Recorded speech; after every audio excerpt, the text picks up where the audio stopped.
Hello friends, welcome to our cooking channel Bharti creation. આજે આપણે બનાવીશું 1 કપ ચોખામાંથી ઇડલી ઢોસા પણ ભૂલાવી દે તેવો એકદમ ટેસ્ટી, હેલ્ધી અને સાવ ઓછા તેલમાં બનતો નવો જ નાસ્તો। તો ચાલો બનાવીએ। સવાર માટે ચોખાનો ઉપયોગ કરીને એકદમ ટેસ્ટી નવો નાસ્તો બનાવવા માટે આપણે 1 કપ જેટલા ચોખા લીધા છે અને જે આપણે રેગ્યુલર ચોખા યુઝ કરીએ છીએ તે કોઈ પણ બ્રાન્ડના તમે ચોખા લઈ શકો છો। ચોખાને આપણે સારી રીતે વોશ કરીને 2 થી 3 પાણીથી સારી રીતે ધોઈ લીધા છે અને તેને આપણે 2 કલાક માટે પલાળી લીધા હતા, તો સરસ રીતે પલળી ગયા છે। હવે આપણે આમાંથી વધારાનું પાણી બધું કાઢી રાખીશું। બધું પાણી આપણે વધારાનું કાઢી લીધું છે। હવે આપણે આ ચોખાને ગ્રાઇન્ડર જારમાં લઈશું। ગ્રાઇન્ડર જારમાં જે આપણે પલાળેલા ચોખા છે તે નાખીશું। આ ચોખાને આપણે એકદમ ઝીણા સરસ રીતે ક્રશ કરવાના છે। જે રીતે આપણે ઇડલી ઢોસા માટે બેટર બનાવીએ છીએ તે રીતે આને ક્રશ કરીશું। ચોખા આપણા સરસ રીતે ક્રશ થઈ જાય એ માટે મેં અડધો કપ જેટલું દહીં લીધું છે અને આ દહીં આપણે જે ઘરમાં મેળવીએ છીએ તે નોર્મલ દહીં જ લીધું છે અને દહીં સહેજ ખાટું હોય તેવું લેશું। હવે આપણે આને એકદમ ઝીણું ક્રશ કરી લઈએ। નાસ્તા માટે જે આપણે ચોખા ક્રશ કરીને બેટર બનાવ્યું હતું તે સરસ રીતે ક્રશ થઈ ગયા છે અને એકદમ સ્મૂથ આવી રીતે જે તે બેટર હોય છે ઇડલી ઢોસાનું તેવા સરળતાથી સહેલાઈથી ક્રશ પણ થઈ જશે। હવે આપણે એક મિક્સિંગ બાઉલ લઈશું અને તેમાં જે આપણે ક્રશ કરેલા ચોખાનું બેટર છે તે નાખીશું।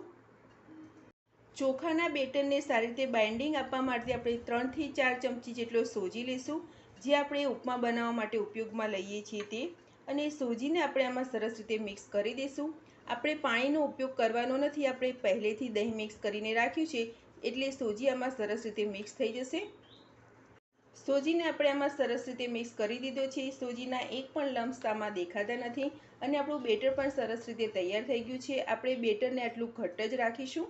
બેટરમાં આપણે ટેસ્ટ પ્રમાણે મીઠું મિક્સ કરીશું, 2 નંગ જેટલા ઝીણા સમારેલા લીલા મરચાં, થોડા ઝીણા સમારેલા લીલા ધાણા, મસાલાને આપણે બેટરમાં સારી રીતે મિક્સ કરી દઈશું। અત્યારે જે આપણે આ ચોખામાંથી નાસ્તો બનાવીએ છીએ તેમાં સાવ ઓછા મસાલાનો ઉપયોગ કરીને નાસ્તો બનાવીશું તો પણ આ નાસ્તો એકદમ ટેસ્ટી જ બનશે। હવે આપણો એ નાસ્તો વધારે ટેસ્ટી લાગે એ માટે આપણે એક ઇન્સ્ટન્ટ વઘાર કરી લઈશું।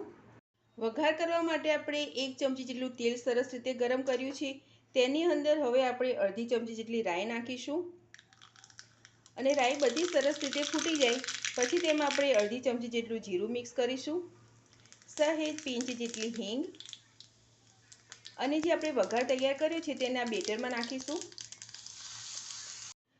ચોખામાંથી નાસ્તો બનાવવા માટેનું બેટર આપણું સરસ રીતે તૈયાર થઈ ગયું છે। હવે આપણે બેટરને સાઈડ પર રાખીશું। એક આપણે પ્લેટ લઈશું અને તેમાં અડધી ચમચી જેટલું તેલ નાખીશું અને આપણે પ્લેટને તેલથી સાથે ગ્રીસ કરી લઈશું। મેં અત્યારે નોર્મલ જે ઘરમાં પ્લેટ હોય તે લીધી છે, જો તમારે સ્ટીમર પ્લેટ હોય તો તે પણ લઈ શકો છો અથવા કોઈ પણ સહેજ ઊંડી હોય તેવી પ્લેટ લઈશું। હવે આપણે જે ચોખાનું બેટર બનાવીને રાખ્યું હતું તે લેશું। નાસ્તો આપણો સરસ રીતે સોફ્ટ અને સ્પોન્જી બને એ માટે 1 ચમચી જેટલો ઈનો લેશું અને ઈનોને એક્ટિવ કરવા માટે આપણે 2 થી 3 ચમચી જેટલું પાણી મિક્સ કરીશું। હવે આ બંને આપણે બેટરમાં સારી રીતે મિક્સ કરી દઈએ। એક વાતનું ખાસ ધ્યાન રાખવાનું કે ઈનો કે ખાવાનો સોડા જ્યારે પણ તમે વસ્તુને સ્ટીમ કરવા માટે મૂકવાના હોય ત્યારે જ મિક્સ કરીને મૂકવાનું। પહેલેથી મિક્સ કરીને મૂકશો તો તેમાં સ્પોન્જીનેસ અને સોફ્ટનેસ નહીં આવે। તો ઈનો આપણે બેટરમાં સારી રીતે મિક્સ કરી દઈએ। બેટર આપણું એકદમ પરફેક્ટ તૈયાર થઈ ગયું છે। હવે આ બેટર છે તેને આપણે જે તેલથી ગ્રીસ કરેલી પ્લેટ રાખી હતી તેમાં નાખીશું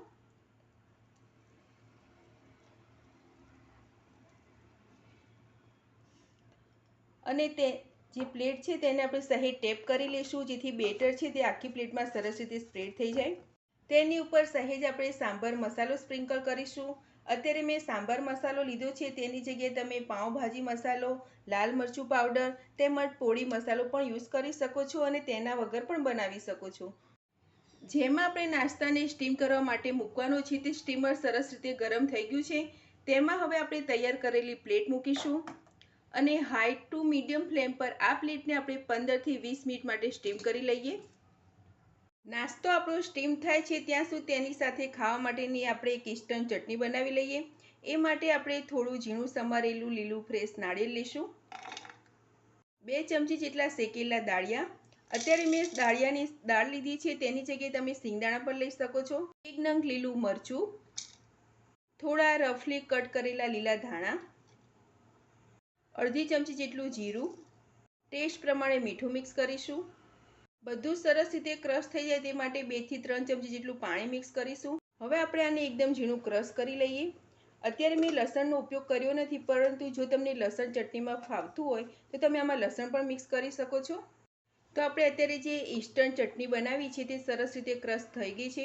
અત્યારે મેં લીલા નાળિયેરનો ઉપયોગ કરીને ચટણી બનાવી છે. જો તમારી પાસે ફ્રેશ નાળિયેર ન હોય તો તમે જે સૂકું નાળિયેર મળે છે તેનો પણ ઉપયોગ કરીને આ ચટણી બનાવી શકો છો. હવે આપણે આ ચટણીને એક બાઉલમાં કાઢી લઈશું. તો ફ્રેન્ડ્સ, અત્યારે જે આપણે ઇન્સ્ટન્ટ ચટણી બનાવી છે, આ ચટણીને તમે ઇડલી, ઢોસા, ઉત્તપમ તેમજ મેંદુવડા સાથે પણ લઈ શકો છો. ખૂબ જ ટેસ્ટી બને છે. અને જો તમારે આ ચટણીને સ્ટોર કરીને રાખવી હોય તો 1 વીક સુધી સ્ટોર પણ કરી શકો છો. અને બનાવવામાં સિમ્પલ તો છે જ. આપણે જે નાસ્તાને સ્ટીમ કરવા માટે મૂક્યો હતો તે લગભગ 10 થી 15 મિનિટ જેવું થઈ ગયું છે. અને આપણો નાસ્તો સરસ રીતે સ્ટીમ પણ થઈ ગયો છે. હવે ગેસની ફ્લેમ બંધ કરીશું અને આ પ્લેટને બહાર કાઢીશું અને પ્લેટને સહેજ આપણે ઠંડી થવા દઈએ.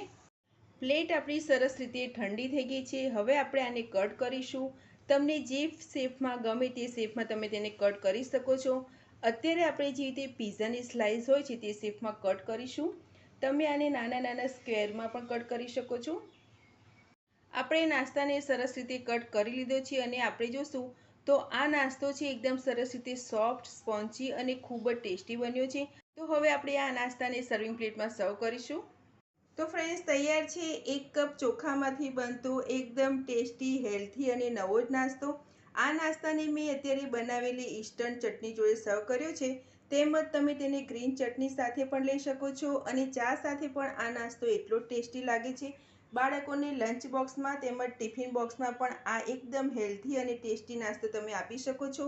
અને તેમજ સાવ ઓછા તેલમાં બનતો ઇન્સ્ટન્ટ નાસ્તાની રેસીપી તમને સારી લાગી હોય તો મારા વિડીયોને લાઇક, શેર અને આવી જ નવી નવી રેસીપી જોવા મારી ચેનલને સબસ્ક્રાઈબ કરજો. મારો વિડીયો જોવા બદલ થેન્ક યુ.